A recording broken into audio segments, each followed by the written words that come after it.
APPSC commission తరఫున సెక్రటరీగా కొన్ని విషయాల మీద స్పందిద్దామని ఈ ప్రెస్ మీట్కి మిమ్మల్ని అందరినీ పిలవడం జరిగింది. వచ్చిన అందరికీ ధన్యవాదాలు.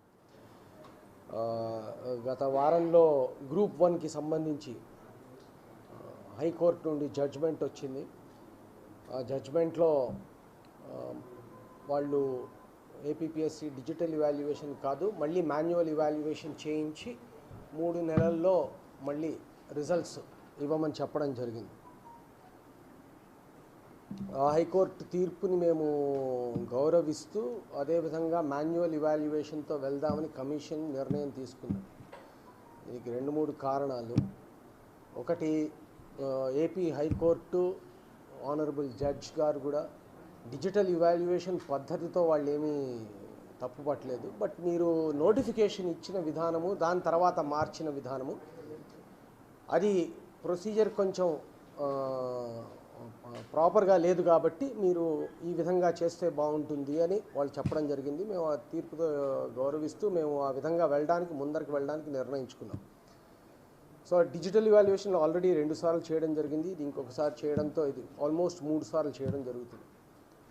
దీంట్లో ఆల్రెడీ డిజిటల్ ఇవాల్యుయేషన్లో సెలెక్ట్ అయిన వాళ్ళు కొంచెం వాళ్ళకి డిసప్పాయింట్మెంట్ ఉండొచ్చు. బట్ హైకోర్టు తీర్పును గౌరవిస్తూ మనం వెళ్ళాలి. మాకు పూర్తి నమ్మకం ఉంది డిజిటల్ ఇవాల్యుయేషన్ చాలా ట్రాన్స్పరెంట్గా జరిగిందని. సో మీరు బాగా చేశారు కాబట్టి ఐఎమ్ కాన్ఫిడెంట్ దట్ మీరందరూ కూడా హోప్ఫుల్గా ఉండండి. మనము ఈ విధంగా వెళ్తేనే ఈజీగా ఉంటుంది. కొద్దిమంది మాకు ఆ గ్రూప్లో వాళ్ళు కూడా లేదు మీరు అపీల్కి వెళ్ళాలి అవన్నీ అంటే మేము కమిషన్ పర్సే ఒప్పుకోలేదు. ఎందుకంటే మళ్ళీ కోర్టులకు వెళ్తే అది ఎక్కడో లిటిగేషన్లో ఇరుక్కోవచ్చు అని కొన్ని సంవత్సరాలు పట్టచ్చు. అండ్ మళ్ళీ ఈ అన్ఎంప్లాయిడ్ యూత్కి వాళ్ళకి మొత్తం డిలే అవ్వచ్చు అన్న దృష్టితో ఇదైతే ఒక 3-4 నెలల్లో మొత్తం కంప్లీట్ చేసి వాళ్ళు కోర్టు మాకు 3 నెలలు టైం ఇచ్చింది. 1 నెల ఇటు అటు అవసరమైతే కోర్టు సమయం తీసుకుని రిజల్ట్స్ని మాన్యువల్గా ఇవాల్యుయేషన్ చేసి as per procedure we will do it. High court ఆ జడ్జ్మెంట్లో ఇంకో విషయం కూడా చెప్పింది. మున్ముందు మీరు డిజిటల్ ఇవాల్యుయేషన్ కన్సిడర్ చేయండి. సో దాని ప్రొసీజర్ ప్రకారం మేము we will go ahead. So digital ఇవాల్యుయేషన్తో ఎక్కడ ఇది చేయలేదు. మేము వెనక అంజు వేస్తున్నట్టు కూడా కాదు. ఇట్స్ నాట్ వెనక అడుగు ఆర్ గోయింగ్ బ్యాక్వర్డ్స్. ఎందుకంటే మొత్తము ఆన్లైను అండ్ విత్ టెక్నాలజికల్ ఇనిషియేటివ్స్తో వీఆర్ మూవింగ్ అహెడ్ కాబట్టి we will continue to do that for APPSC.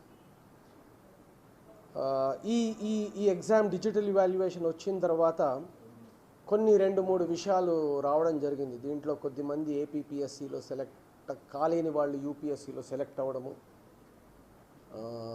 దాంతో వాళ్ళు ఎగ్జామ్ ప్యాటర్న్ ఇది ఇవాల్యుయేషన్ కరెక్ట్ కాదనే వాళ్ళకు ఒక భావన కలగడం. దీంట్లో వాళ్ళందరికీ చెప్పేది నేను ఒక్కటే, ఈ పరీక్షలో వాళ్ళు ఉత్తీర్ణం కాలేనంత మాత్రాన వాళ్ళ కేపబిలిటీ తగ్గిపోదు. పరీక్ష రోజు ఎవరు బాగా చేస్తే వాళ్ళ మీద వెళ్తుంది. ఉదాహరణకి క్రితం సంవత్సరం ఐపీఎస్లో సెలెక్ట్ అయిన వాళ్ళు, ఇన్కమ్ ట్యాక్స్లో సెలెక్ట్ అయిన వాళ్ళు యూపీఎస్సీలో ఈసారి ప్రిలిమ్స్ క్లియర్ చేయలేకపోయారు. అంటే ఈసారి పరీక్ష తప్పని అర్థం కాదు. సో ఇది భారీ మన దృక్పథంతో చూడాలి. And we really want to ట్రాన్స్పరెంట్గా చేయాలనే ఉద్దేశంతోనే మేము ఆన్లైన్ వాళ్ళందరితో కొలాబరేట్ చేయడం జరిగింది. గత సంవత్సరం కోవిడ్ కాలం నుండి మేము కంటిన్యూస్గా ఏపీపీఎస్సీ నోటిఫికేషన్స్ అన్ని ఎగ్జామ్స్ చేయడం జరిగింది. ఏ ఒక్క ఎగ్జామ్లోనూ ఎవరూ కూడా ఒక తప్పు పట్టే అవకాశం కల్పించకుండా మేము ఎగ్జామ్స్ చేశాము. ఆల్మోస్ట్ మీకు I just want to tell you 32 notifications issue చేస్తే వాటిల్లో 30+2కి మేము రిజల్ట్స్ డిక్లేర్ చేయడం జరిగింది. ఒక పాలిటెక్నిక్ లెక్చరర్స్ మేము రెడీగా ఉన్నాము, బట్ కోర్ట్ కేసు ఉండడం వల్ల అక్కడ ఆ డిపార్ట్మెంటల్ ఎంప్లాయీస్ వెళ్ళడం వల్ల అది పక్కన పెట్టడం వల్ల అది ఆగింది. రెండోది గ్రూప్ 1 ఇప్పుడు ఆగింది. అంటే మొత్తం 4000 వేకెన్సీలు ఉండగా గత 18 నెలల కాలంలో 3000 వేకెన్సీస్కి రిజల్ట్స్ ఫిల్ చేస్తూ చేయడం జరిగింది. 450 క్యాండిడేట్స్ లేక ఖాళీగా ఉన్నాయి. వాటన్నిటికీ ఇప్పుడు మేము నోటిఫికేషన్స్ ఇస్తూ వెళ్తాం. 550 ఏమో కోర్టు కేసుల వల్ల ఆగింది. వాటిని కూడా పరిష్కరించడానికి మా వైపు నుండి ప్రయత్నం జరుగుతోంది. డిపార్ట్మెంట్లను కూడా మేము రిక్వెస్ట్ చేస్తాం. గ్రూప్ 1 ఆల్రెడీ హైకోర్టు ఇచ్చిన ఆర్డర్స్ ప్రకారము 3-4 monthsలో మాన్యువల్గా చేయించి we will declare the results and we'll conduct the interviews, because that is what High Court judge said, you declare, publish and conduct interviews. So ఇవన్నీ కూడా collaborating with an outsourced agency, వాళ్ళే question paper set చేస్తున్నారు, వాళ్ళే డైరెక్ట్గా కంప్యూటర్కి. ఎందుచేత అంటే printing of question papers ఆ రోజులు పోయాయి, అవి లీకేజెస్కి వాటికి అవకాశాలు ఉంటాయి. సెకండ్, ఇంతకు ముందర క్వశ్చన్ పేపర్లు సెట్ చేస్తున్నప్పుడు సెక్రటరీ కావచ్చు, ఏపీపీఎస్సిలోని కమిషన్లోని మెంబర్స్ కావచ్చు, చైర్మన్ కావచ్చు, వీళ్ళందరికీ తెలిసే ఆస్కారం ఉంది. అండ్ ఏ కావచ్చు, పొద్దున్నే ఏనా బీనా సీనా అని డిసైడ్, ఇవన్నీ వెళ్ళిపోయాయి. అది ఎక్కడో సెట్ చేస్తారు, ఎటో వస్తాయి, డైరెక్ట్గా ఆన్లైన్ మీద కంప్యూటర్ మీదకి వస్తుంది మల్టిపుల్ చాయిస్ అయితే. అదే గ్రూప్ 1 రిటర్న్ అయితే మొన్న మీరు చూసినట్టు ట్యాబ్లెట్ మీదకి డైరెక్ట్గా వస్తుంది. So it's a great technological initiative. దాంతో ఏంటి, printing of question papers, leakages ఇవన్నీ కూడా మనము అరికట్టగలుగుతున్నాం. దీంట్లో cost is involved is high, but transparency, accountability and fairness is far more higher. So మేము ఎప్పుడైతే ఈ ట్యాబ్లెట్ పెట్టి ఫస్ట్ టైం చేశామో, అది కూడా నోటిఫికేషన్లో లేదు, బట్ దాన్ని అందరూ స్వాగతించారు అండ్ వాళ్ళకు అనుకున్న విధంగానే జరగడం జరిగింది. ఈ same continuation of asking for objections, వాటిని టైం పీరియడ్స్ ఇంతకు ముందర 7 రోజులు ఇవ్వడం, 15 రోజులు ఇవ్వడం, వాటిని తగ్గించడం జరుగుతుంది. ఇవాళ కమిషన్ మీటింగ్లో నిర్ణయం తీసుకుని వాటిని కవర్ చేస్తాం. డిపార్ట్మెంటల్ ఎగ్జామ్స్లో మేము ఈ నెగిటివ్ మార్క్స్ ఎత్తేసారు కాబట్టి ఈ అబ్జెక్షన్స్ని తీసుకోవడం, క్వశ్చన్స్ బాగున్నాయా లేవా అవి ఎత్తివేయడం చేత మొన్న departmental exams just objective questions గురువారం అయిపోతే శుక్రవారానికి రిజల్ట్స్ ఇవ్వడం జరిగింది. అండ్ మళ్ళీ ఓన్లీ రిటర్న్ ఎగ్జామ్వి నడుస్తున్న ఇవాల్యుయేషన్స్ అవి కూడా ఇవ్వడం జరుగుతుంది. ఎందుకంటే అది 2 సార్లు చేయడం జరిగింది. ఎందుకంటే ఈ విలేజ్ వాలంటీర్స్ వాళ్ళకి మీరు స్పెసిఫిక్గా పెట్టాలని ప్రభుత్వం కమిషన్ని రిక్వెస్ట్ చేసింది అండ్ కమిషన్ మెంబర్ అందరూ అగ్రీ అయ్యారు కాబట్టి ఆ విధంగా చేయడం జరుగుతుంది. So APPSC is totally transparent and we want to do and build it like UPSC. అందరూ అన్ని విధాలా సహకరిస్తున్నారు and we request the candidates, unemployed youth and the media to pass it, అందరికీ పాస్ చేసి ఈ విధంగా చెప్పమని కోరుకుంటున్నాను. ప్రభుత్వం వేకెన్సీస్ని అనౌన్స్ చేసింది. మేము నోటిఫికేషన్స్ ఇవ్వడంలో కొంచెం జాప్యం జరిగింది. దానికి కారణాలు ఒకటి, కొన్ని రిలాక్సేషన్ జీవోస్ రావడము అంటే సర్టన్ కమ్యూనిటీస్కి వాళ్ళకి అవన్నీ కూడా వచ్చేసాయి. సో ఆల్రెడీ లాస్ట్ వీక్ నుండి ఇస్తూ వెళ్తున్నాము. ఈ వారంలో మేబీ అసిస్టెంట్ ఇంజనీర్స్ ఒక 190 దాకా ఉన్నాయి, అవి కూడా ఇవ్వడం జరుగుతుంది. తర్వాత జూనియర్ అసిస్టెంట్స్ 670 దాకా ఉన్నాయి, అవి కూడా in the next few days we will give it. And group 1, group 2 క్యాలెండర్లో పోస్టులని government honourable CM has instructed the government to increase the number of post. ఎన్ని వస్తాయో నాకు తెలియదు, వాళ్ళు they are doing an exercise. అవి రాగానే అవి కూడా మేము ఇవ్వడం జరుగుతుంది అండ్ కంటిన్యూస్గా ఇచ్చుకుంటూ వెళ్ళమని ప్రభుత్వం నుండి ఇన్స్ట్రక్షన్స్. సో అందుకోసమే మేము చేస్తూ వెళ్తున్నాం. కొంచెము డిలే ఎందుకంటే డేట్లు వర్కౌట్ చేసుకోవడము, వేరే ఎగ్జామ్స్ డేట్స్తో క్లాష్ కాకుండా ఉండడము అండ్ అందరి ఇంట్రెస్ట్ని పెట్టుకుంటూ వెళ్ళేందుకు ప్రయత్నం. మా వైపు నుండి ఇది ఏపీపీఎస్సి కమిషన్ తరఫున మీరు ఎవరైనా ఏమైనా అడగాలంటే అడగచ్చు, ఏ విషయమైనా అడగచ్చు.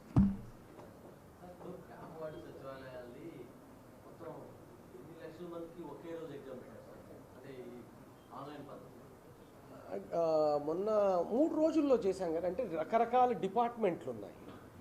అంటే మొన్న డిపార్ట్మెంటల్ టెస్టులు మొన్న ఒకటి ఏమో అన్ని డిపార్ట్మెంట్లకి ఆగస్టులో పెట్టడం జరిగింది. ఆగస్టులో పెట్టిన తర్వాత ప్రభుత్వం వీళ్ళ ప్రొబేషన్ డిక్లేర్ చేయాలంటే వీళ్ళందరూ పాస్ కావాలి, దాంట్లో చాలామంది పాస్ కాలేదు. సో మళ్ళీ వాళ్ళకి పెట్టమని ప్రభుత్వం నుండి వాళ్ళు కమిషన్ రిక్వెస్ట్ చేశారు. We also agreed. 3 రోజుల్లో ఒక సర్వే ఎగ్జామ్ ఒక్కటి రిటర్న్, అది తప్ప మిగిలిన 3 రోజుల్లో అబ్జెక్టివ్ టెస్ట్ ఆల్మోస్ట్ అబౌట్ 50,000 దాకా 40-50 వేల మధ్యన మొన్న జరిగింది. దానికి ముందరే ఆగస్టులో చాలామంది పాస్ అయ్యారు. ఈ 40-50 వేలలో కూడా మెజారిటీ వరకు ఎంతమంది నాకు పాస్ అయ్యారు ఆబ్జెక్టివ్ నాకు పర్సంటేజ్ నా దగ్గర లేదు, బట్ అనుకున్నంత వరకు పాస్ చేయడం జరిగింది. సో పాస్ అయిన వాళ్ళందరికీ వాళ్ళ probation October 1st October 2nd the government wanted to declare.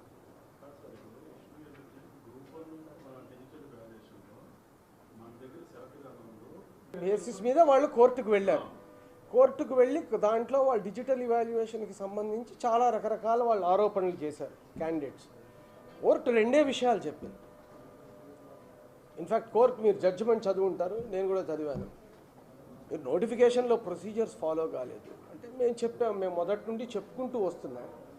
ఇది చివరిలో ఇంట్రడ్యూస్ చేయడానికి కారణం కోవిడ్ పాండమిక్ కూడా, అందుచేత ఇంట్రడ్యూస్ చేయడం జరిగింది అని చెప్పడం జరిగింది. బట్ కోర్టు అంది లేదు, మీరు నోటిఫికేషన్ ప్రకారమే వెళ్ళండి, మాన్యువల్ చేయండి అని. ఇప్పుడు క్యాండిడేట్స్ మీరు చెప్తున్నారు కదా, క్యాండిడేట్లు సెలెక్ట్ మేము ఇక్కడ కాలేదు అక్కడ ఎంతమంది అయ్యారు? 4 అయ్యారు. నలుగురు అయ్యారని అనుకుంటున్నాను, ఎందుకంటే పేపర్లలో వచ్చిన దాన్ని బట్టి 4, 5, 10 మంది అనుకుందాం. అంటే ఇక్కడ ఇంటర్వ్యూలకు పిలవని వాళ్ళు అక్కడికి వచ్చి ఉంటారు 10, 20 నెంబర్లు మనకు ముఖ్యం కాదు. ఒక పరీక్షలో యూపీఎస్సీలో సెలెక్ట్ అయిన వాళ్ళు ఇక్కడ సెలెక్ట్ కాలేదంటే అది సెలెక్ట్ అవ్వాలని గ్యారంటీ ఎక్కడా లేదు. ఫస్ట్ రూల్ గుర్తుపెట్టుకోండి. ఎందుకంటే నాకు తెలుసు, నేను పరీక్షలు రాశాను, ఓకే, మీరు అందరు పరీక్షలు రాశారు. అది does not reflect on the candidate. But as a right నేను సెలెక్ట్ కాలేదు కాబట్టి ఆ పరీక్ష ఇవాల్యుయేషన్ తప్పు అనడం కరెక్ట్ కాదనేది మా ఆర్గ్యుమెంట్.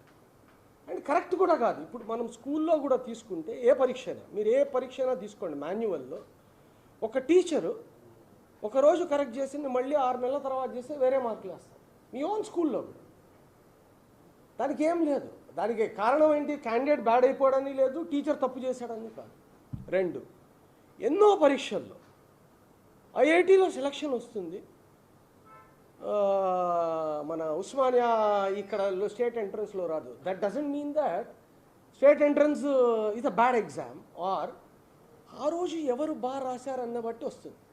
సో ఏపీపీఎస్సీలో సెలెక్ట్ అయిన వాళ్ళందరూ కూడా యూపీఎస్సీలో సెలెక్ట్ అవ్వాలని రూల్ లేదు. దానికే ఉదాహరణ ఇందాక చెప్పాను. ఇప్పుడు యూపీఎస్సీ క్రితం పరీక్షల్లో ఐపీఎస్ వచ్చిన వాళ్ళు మళ్ళీ వాళ్ళు పరీక్ష రాశారు. ఈసారి ఏమీ రాలేదు వాళ్ళకి, అంటే ఈసారి పరీక్ష తప్ప. సో మనము దాని బేసిస్లో యూ కాన్ జడ్జ్. ఇప్పుడు వాళ్ళు ఏం జడ్జ్ చేస్తున్నారు? ఇవాల్యుయేషన్ని డిజిటల్లీ వీళ్ళని చేస్తున్నారు. డిజిటల్ ఇవాల్యుయేషన్లో ఏమైంది? అది మేము కోర్టుకి చాలా క్లియర్గా ఎక్స్ప్రెస్ చేశాం, మీకు అందరికి కూడా ఎక్స్ప్రెస్ చేశాం. ఆన్సర్ షీట్స్ అన్నీ వచ్చాయి, వచ్చినవి స్కాన్ అయ్యాయి. స్కాన్ అయిన తర్వాత దాన్ని స్ప్లిట్ చేస్తారు. సాఫ్ట్వేర్ ఈజ్ అవైలబుల్, చాలా హై లెవెల్. ఇదేం నేను కొత్తగా కనుక్కున్నది కాదు, ఏపీపీఎస్సీ కోసం మేము అందరం పెట్టి చేసింది కాదు. సాఫ్ట్వేర్ వెళ్తుంది డిఫరెంట్ ఇవాల్యుయేటర్స్కి. వాళ్ళు ఆ రోజుల్లో దాంట్లో ఇచ్చారు. వీళ్ళు సెలెక్ట్ కాలేదు. మేము వాళ్ళ క్యాండిడేట్ల సామర్థ్యత మీద నేను ఏమీ మాట్లాడలేదు. వాళ్ళు ఈ పరీక్ష తప్పు, ఆ ఇవాల్యుయేషన్ చేసిన విధానం తప్పనేది కరెక్ట్ కాదనేది మా పూర్తి argument. And I still hold with. How is that possible? How can you say that అంటే రేపు పొద్దున్న మాన్యువల్లో చేస్తాం మనం. మాన్యువల్లో ఇప్పుడు సెలెక్ట్ అయిన వాళ్ళల్లో కొద్దిమంది తగ్గచ్చు. సో ఇప్పుడు వీళ్ళందరూ చెప్తారా ఇది మాన్యువల్ తప్పని? Where is an end? So court వాటి మీదకి వెళ్ళలేదు. కోర్టు ఏమంది? మీరు నోటిఫికేషన్ పద్ధతి ప్రకారం చేయలేదు, మీరు నోటిఫికేషన్ ప్రకారం చేయండి. వాళ్ళు డిజిటల్ ఇవాల్యుయేషన్ తప్పు అని అయింటే మీరు నెక్స్ట్ టైం డిజిటల్ ఇవాల్యుయేషన్ ఆలోచించండి అని సలహా ఇవ్వాల్సిన అవసరం లేదు. 2, క్యాండిడేట్స్ వీళ్ళందరూ ఇంకోటి ఏం చెప్తున్నారు? ఇదంతా ఏదో కుమ్మక్కైపోయి చేశారు అని చెప్పి. సో ఐఏఎస్ పిల్లలు, ఐపీఎస్ పిల్లలు వాళ్ళే సెలెక్ట్ అయ్యారు. ఒక 10 మంది ఐఏఎస్ ఆఫీసర్లు, ఐపీఎస్ ఆఫీసర్ల పిల్లలు సెలెక్ట్ అయితే 30 మంది సెలెక్ట్ అవ్వని వాళ్ళు నా బుర్ర తింటున్నారు. దానికి ఎవరికి చెప్తారు? So I'm not finding criticising them. Select కాని వాళ్ళ బాధ నేను అర్థం చేసుకోగలను. అలా అని పరీక్ష మొత్తం తప్పు, మీరంతా చేసేది కరెక్ట్ కాదు అనడం అయితే కరెక్ట్ కాదు. హైకోర్టు జడ్జిమెంట్లో ఎక్కడా అనలేదు. వాళ్ళు అవన్నీ అభియోగాలు పెట్టినప్పటికీ వాటి మీద ఏమీ మాట్లాడలేదు, అవన్నీ పక్కన పెట్టేసి. సో వాళ్ళు ఒకటే పద్ధతి మీద వెళ్ళారు, దాని పద్ధతిలోనే చెప్పారు. మేము దాన్ని స్వాగతిస్తున్నాం. ఎందుకంటే ఓకే, మేమే కమిషన్ ఏమనుకుందంటే ఓకే ఇంకొక అవకాశం. సో దీని మీద మాకు 2 ఆప్షన్స్ ఉన్నాయి. అపీల్కి వెళ్ళడం, మళ్ళీ అది కొన్నాళ్ళు లాగుతుంది, మళ్ళీ బై ఛాన్స్ మేము గెలిచినా వాళ్ళు గెలిచినా సుప్రీంకోర్టు వరకు వెళ్తారు. ఇది తెగదు పంచాయతీ, 2 ఏళ్ళు వెనక్కి వెళ్ళిపోతుంది. సో మాన్యువల్ చేస్తాం, మాన్యువల్ రిజల్ట్స్ రేపిస్తాను. మాన్యువల్ రిజల్ట్స్ ఇచ్చిన తర్వాత ఈ 330-40 నేను ఇచ్చిన వాళ్ళల్లో సెలెక్ట్ కాలేదనుకోండి, అంటే ఇప్పుడు వాళ్ళందరూ వెళ్తారా మళ్ళీ కోర్టుకి? ఇది మాన్యువల్ కరెక్ట్ కాదు, దే హ్యావ్ రైట్ కదా మీరు చెప్పిన ప్రకారం అయితే. See you cannot. ఇప్పుడు ఐఐటీలో వాళ్ళ క్వశ్చన్ పేపర్ సెట్ చేస్తారు, చాలా అద్భుతంగా రాస్తారు చాలామంది. కోచింగ్ ఇన్స్టిట్యూట్స్లో వాళ్ళు అద్భుతంగా చేస్తారు, బట్ ఒక్కొక్కసారి సెలెక్ట్ కాదు. నాకు తెలిసి చాలామంది బ్రిలియంట్ పీపుల్ యూపీఎస్సీలో సెలెక్ట్ కాని వాళ్ళు ఉన్నారు. క్రితం సంవత్సరం ఐపీఎస్ వచ్చి ఈసారి ఏమీ రాని వాళ్ళు ఉన్నారు, ఐఏఎస్ కోసం రాసి ఏ సర్వీస్ రాలేదు వాళ్ళు. అంటే ఈ సంవత్సరం పరీక్ష అంతా వాళ్ళకి తప్ప. That is not the correct way to judge. నేను ఇన్నాళ్ళు ఎందుకు కమెంట్ చేయలేదంటే వాళ్ళ బాధ అర్థం చేసుకోగలను, I sympathise with. But that doesn't mean the entire exam process is format. అంటే నేను సెలెక్ట్ అయితే పరీక్ష కరెక్టు, లేకపోతే తప్పు అంటే నీతో పాటే మిగిలిన వాళ్ళందరూ కూడా రాశారు కదా, వాళ్ళందరూ కూడా అంటే వాళ్ళందరూ కుమ్మక్క అయిపోయారు ఎవరితో?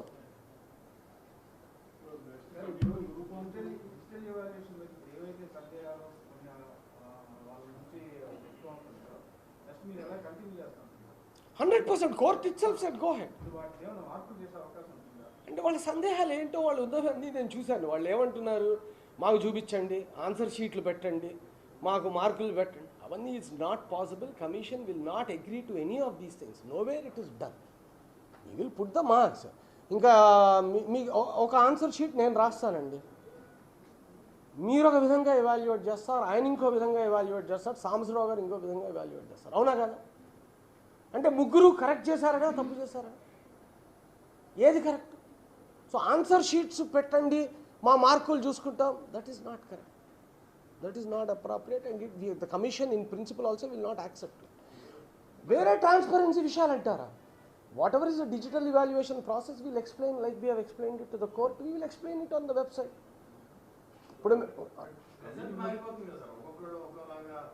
ఇప్పుడు అంతే కదా. ఇప్పుడు కాదు, యూపీఎస్సీ ఇస్ మాన్యువల్ ఇవాల్యుయేషన్.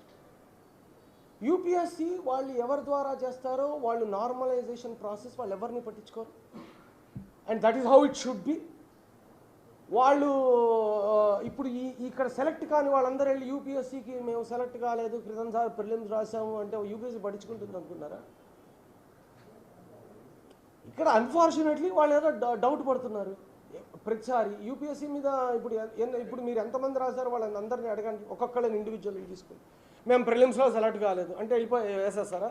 ఏమండి మీ ప్రిలిమ్స్ పేపర్ కరెక్ట్ కాదు, or UPSC mains paper manual అంటే అది కరెక్ట్ కాదా?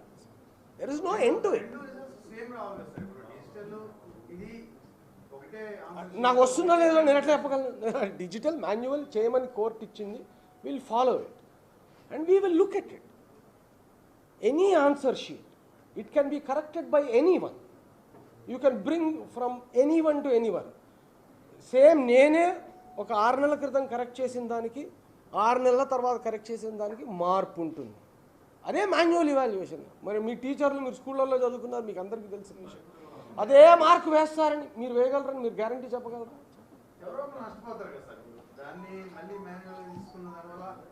అంటే ఇప్పుడు హైకోర్టు ఆర్డర్ కాబట్టి హైకోర్టు ఆర్డర్ కాబట్టి we will go ahead with that. We will have to implement it and we will go ahead with that. And we are doing it keeping 2 things in mind. One, the High Court judgment doesn't criticize digital evaluation. In fact, they are saying, please go ahead for digital evaluation. Okay, in fact, High Court itself recruitments lo vallu normalization vaatiki annitiki vellipotunnaru.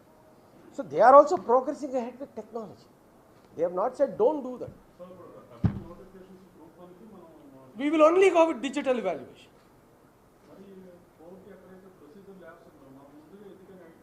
అంటే కాదండి, court ఈ notification చాలా సంవత్సరాల క్రితం వచ్చింది. Okay, వచ్చిన తర్వాత notification వచ్చిన తర్వాత మనం ఎగ్జామ్ చేయడానికి ప్రిలిమ్స్ 2 సార్లు వెళ్ళడము డిలే అయింది. చేసి మనం మాన్యువల్తో వెళ్దాం అనుకున్నప్పుడు ఈ పాండమిక్ రావడం జరిగింది. అప్పుడు we thought this is the best way and digital evaluation మీద వెళ్తున్నాము అంటూ పరీక్షకు ముందర నుండి చెప్తూ వచ్చాము. ఆ రోజు నుండికి ఏ క్యాండిడేటు ఎవరైనా మీకు ఎవరికైనా వచ్చి మేము డిజిటల్ ఇవాల్యుయేషన్కి వ్యతిరేకం అని చెప్పారా? లేదు. ఏ రోజైతే మేము సెలెక్ట్ కాలేదో ఆ రోజు నుండి చెప్తున్నాను. అంతకుముందర ఎవరు చెప్పలే కదా. నేనేమి కొత్తగా మేము మాన్యువల్ చేస్తానని మర్నాడే మేము కమిషన్ వేసి వీ విల్ డూ డిజిటల్ అని ఎక్కడ చెప్పలేదు. You been telling we're going for digital valuation. మీరందరూ కవర్ చేశారు, పీటీఐ కవర్ చేసింది, మొత్తం అంతా ఎక్స్ప్లెయిన్ చేశారు. ఆ రోజు ఎవరూ మాట్లాడలేదు. అద్భుతం అంటూ అందరికీ. నేను సెలెక్ట్ కాలేదు కాబట్టి కొద్దిమంది ఫీల్ అయ్యి వెళ్ళారు. నేను దానికి అసలు ఈవెన్ పట్టించుకోను. ఎందుకంటే సెలెక్ట్ కాని వాళ్ళకి ఆ ఫీలింగ్స్ ఉంటాయి. They are entitled to it. I will leave it to their wisdom. Okay, I will not even get in to that. But నేను సెలెక్ట్ కాకపోతే పరీక్ష తప్పు, చేసిన వాడు ఇవాల్యుయేషన్ తప్పు, ఇన్ని అభియోగాలు చేశారు, ఇది చేశారు, అది చేశారని మేము వీ హ్యావ్ గివెన్ మొత్తం ఇవాల్యుయేషన్, మొత్తం డేటా ఎవరు చేశారు, ఏం క్వాలిఫికేషన్స్ మొత్తం అంతా కూడా we have given it. I got written it back and said, no, go through this. And that is why they said, okay, go through the process. Only problem was, మీరు టెక్నికల్గా అది follow కాలేదు కాబట్టి. I said, we have done that because pandemic వల్ల. So that is how we went. So, see, I can say very clearly, the commission's conscience is very clear. మేము చాలా ట్రాన్స్పరెంట్గా చేసాం, చాలా ఫేర్గా చేసాం. బట్ అన్ఫార్చునేట్లీ ఏదో ఒడుదుడుకులు కొంచెం బ్యాక్ స్టెప్స్ వస్తుంటాయి. దాంతో we're not going to be demoralised. We will go ahead and court also said he's go ahead and we will start from every notification. We will go with digital notifications and then we will see.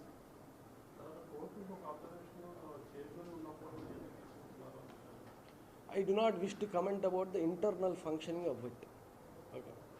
Court ఇచ్చింది, commission ఇంటర్నల్గా చూసుకుంది. నేను ఏ రోజు commission functioning గురించి మాట్లాడాను. నేను కోర్టులో కూడా ఒక్క మాట వేయలేదు. అందరు గుర్తుంటారు. అసలు ఎన్ని చెప్పినా కూడా నేనేం మాట్లాడలేదు. We don't want to talk about. ఎవరి విజ్ఞతకి వాళ్ళ విజ్ఞతకి వదిలేస్తాం.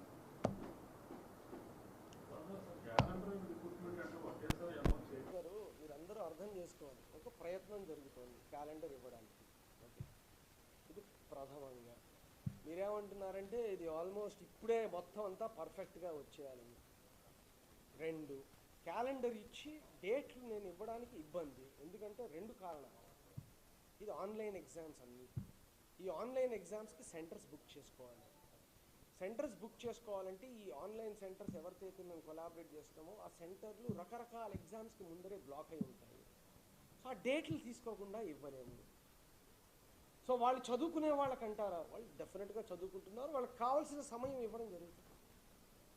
సో దాంట్లో మేము ఇది చేయలేదు. బట్ ఈ కారణాలు ప్రాక్టికల్గా ఇది అంటే ఈ భారత రాష్ట్రంలో ఇది ఒక్కటే పరీక్ష నేను చేయట్లేదు. వాళ్ళు వేరే పరీక్షలు కూడా రాస్తుంటారు. ఆ సెంటర్లు ఆల్ ఇండియా ఎగ్జామ్స్ కోసం ఉంటుంటాయి. మొన్న ఫర్ ఆల్ రీజన్స్ మొన్న జేఈ ఎగ్జామ్ చేస్తున్నప్పుడు మేము డిపార్ట్మెంటల్ ఎగ్జామ్స్ చేయాలంటే మినిస్ట్రీ ఆఫ్ హెచ్ఆర్డీ నుండి మా బ్యాచ్మేట్ ఫోన్ చేసి మీరు డిపార్ట్మెంటల్ అడ్జస్ట్ చేసుకోవాల్సి వస్తుంది అన్నాడు. ఎందుకంటే వాళ్ళు జేఈ డేట్స్తో వీ హ్యాడ్ టు అడ్జస్ట్.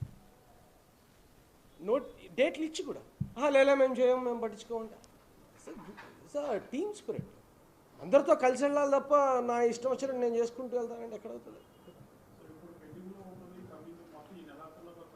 నేను అలా చెప్పలేదు. నేను అన్నీ ఇచ్చుకుంటూ వెళ్తాను. స్టార్ట్ చేసాం, ఇచ్చుకుంటూ పోతాము, డేట్లు ఇచ్చుకుంటూ పోతాం. డేట్లు నేను ఇన్ఫ్యాక్ట్ తర్వాత ఇస్తాను, అప్లికేషన్స్ తీసుకుంటున్నాను, ఇచ్చుకుంటూ పోతాం. ఈ నెలకి ఇస్తారా, ఇప్పుడు నాకు ఇవ్వకపోగానే రేపు పొద్దునే మీరు నిలబడి మీరు ఇవ్వలేదు, హామీలు బ్రేక్, ఇవన్నీ లేవు. See the government is committed. See commission is an independent body, constitutional status. However commission depends on the government for 2 reasons. పోస్టులు వాళ్ళు ఇవ్వాలా, నా అంతటి నేను ఇచ్చుకుంటూ వెళ్ళిపోలేను. మెంబర్లు చైర్మన్లు కూర్చేసుకుని ఓకే మనం ఇవాళ ఒక 1000 పోస్టులు అనౌన్స్ చేద్దామంటే అట్లా కుదరదు.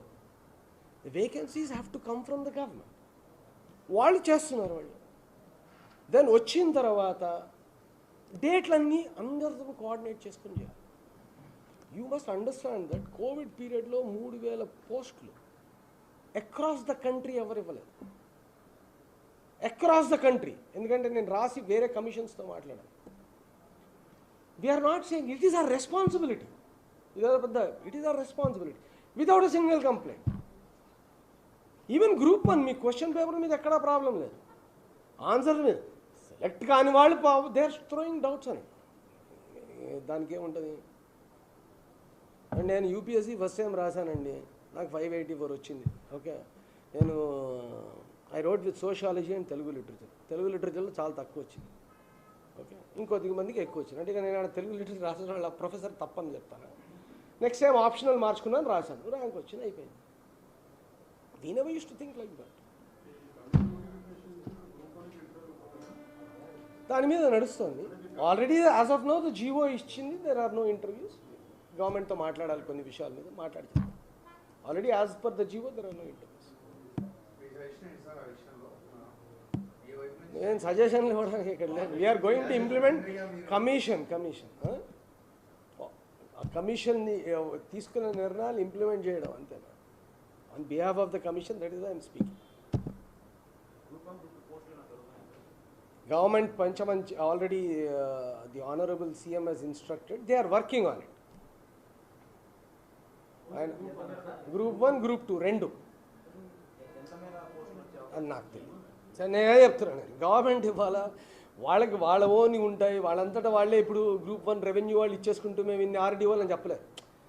ఓవరాల్ పిక్చర్స్, ప్రమోషన్స్, ఐఏఎస్లోకి రావడాలు, దెన్ ఫైనాన్స్ కన్కరెన్సీ, ఇవన్నీ చాలా ఉంటాయి.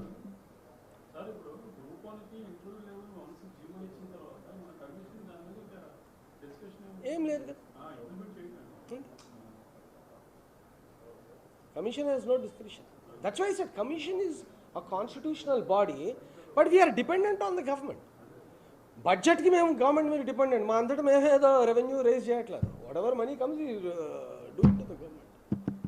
Okay, and we're going to be, అందరికీ కూడా నేను ఒకటే చెప్తున్నాను, we have done every exam. నాకు తెలిసి నేను ఫేర్గా, ట్రాన్స్పరెంట్గా, and there is no pressure on the commission to do this way or that way from anyone. We are doing it fairly, transparently, and for the interests of the unemployed. Okay.